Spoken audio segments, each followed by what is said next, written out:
सीरत अल-नबी। उन्वान मोहम्मद सल्लल्लाहु अलैहि वसल्लम का सितारा चमका।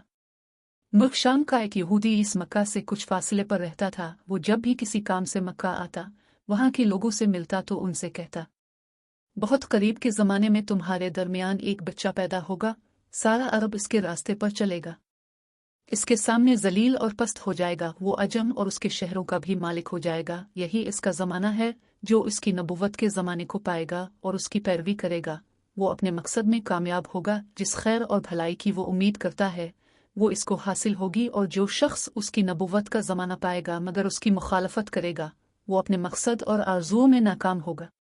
मक्का मुअज़्ज़मा में जो भी बच्चा पैदा होता, वो यहूदी इस बच्चे के बारे में तहक़ीक़ करता और कहता, अभी वो बच्चा पैदा नहीं हुआ। आखिर जब नबी करीम सल्लल्लाहु अलैहि वसल्लम इस दुनिया में तशरीफ़ लाए तो अब्दुल मुत्तलिब अपने घर से निकलकर इस यहूदी के पास पहुँचे। उसकी इबादत गाह के दरवाजे पर पहुँचकर उन्होंने आवाज़ दी। इसने पूछा, कौन है?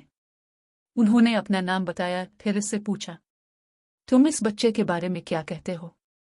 इसने उन्हें देखा, फिर बोला, हाँ, तुम ही इसके बाप हो सकते हो। बेशक वो बच्चा पैदा हो गया है जिसके बारे में मैंने तुम लोगों से कहा करता था। वो सितारा आज तुलू हो गया है जो इस बच्चे की पैदाइश की अलामत है। और उसकी अलामत यह है कि इस वक्त इस बच्चे को दर्द हो रहा है। ये तकलीफ इसे 3 दिन रहेगी और उसके बाद ये ठीक हो जाएगा।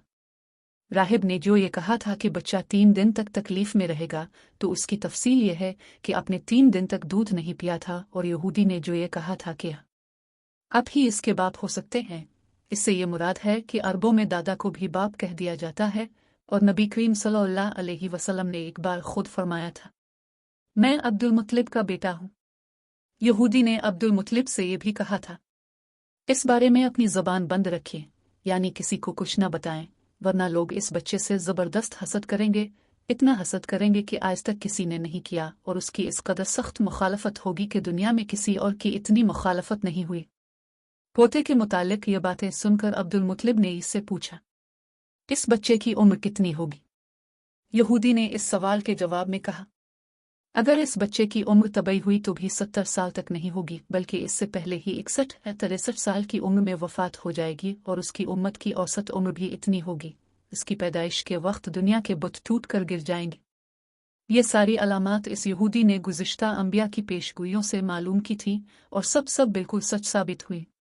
कुरैश के कुछ लोग उम्र बिन नफील और अब्दुल्ला बिन हजश वगैरह एक बुत के पास जाया करते थे। ये इस रात भी इसके पास गए जिस रात अब सल्लल्लाहु अलैहि वसल्लम की पैदाइश हुई। उन्होंने देखा वो बुत ओंधे मुंह गिरा पड़ा है। इन लोगों को ये बात बुरी लगी।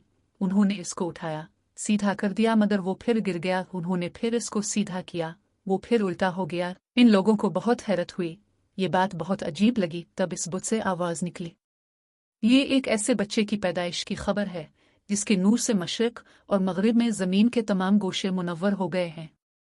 बुत से निकलने वाली आवाज़ ने उन्हें और ज़्यादा हैरत ज़दा कर दिया। इसके अलावा एक वाक़या ये पेश आया कि ईरान के शहंशाह कसर नौशेरवां का महल हिलने लगा और इसमें शिगाफ पड़ गए। नौशेरवां का यह महल नहायत मजबूत था, बड़े बड़े पत्थरों और चूने से तामीर किया गया था। इस वाक़ये से पूरी सल्तनत में दहशत फैल गई। शिगाफ पड़ने से खौफनाक आवाज़ भी निकली थी। महल के 14 कुमरे टूट कर नीचे आ गिरे थे। अब की पैदाइश पर एक वाक़या ये पेश आया कि फ़ारिस के तमाम आतिश कद्दूहे की वो आग बुझ गई जिसकी वो लोग पूजा करते थे और उसको बुझने नहीं देते थे। लेकिन इस रात में एक ही वक्त में तमाम के तमाम आतिश कद्दूहे की आग इनाफाना बुझ गई। आग के पूजने वालों में रोना पीटना मच गया। कसर को यह तमाम इतलात मिले तो उसने एक काहिन को बुलाया। उसने अपने महल में शिगाफ पड़ने और आतिश कद्दूहे की आग बुझने के वाक़यात इसे सुनाकर पूछा, आखिर ऐसा क्यों हो रहा है? वो काहिन खुद तो जवाब ना दे सका, ताहम उसने कहा, इन सवालात के जवाबात मेरा मामू दे सकता है, इसका नाम सती है। नौशेरवां ने कहा, ठीक है, तुम जाकर उन सवालात के जवाबात ला।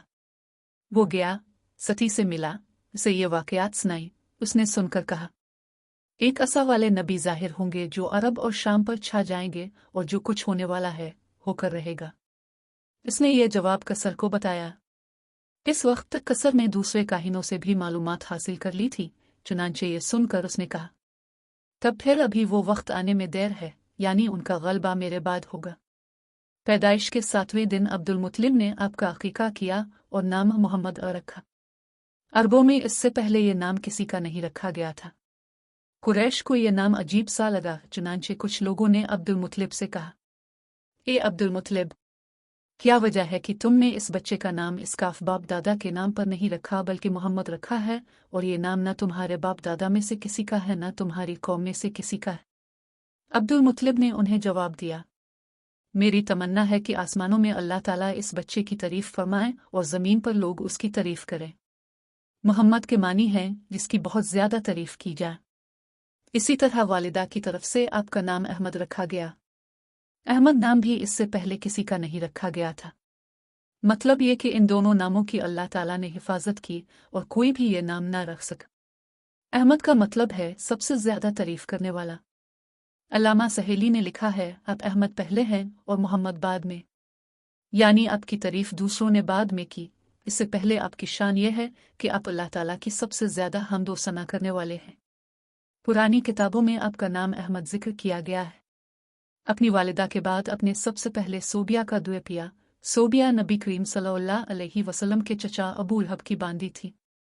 इनको अबू लहब ने आपकी पैदाइश की खुशी में आज़ाद कर दिया था। सोबिया ने आपको चंद दिन तक दूध पिलाया। उन्हें दिनों सोबिया के यहाँ अपना बेटा पैदा हुआ था। आपकी वालिदा ने आपको सिर्फ 9 दिन तक दूध पिलाया।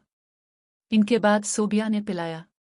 फिर दूध पिलाने की बारी हज़रत हलीमा सदिया रज़ी अल्लाह अन्हा की आई।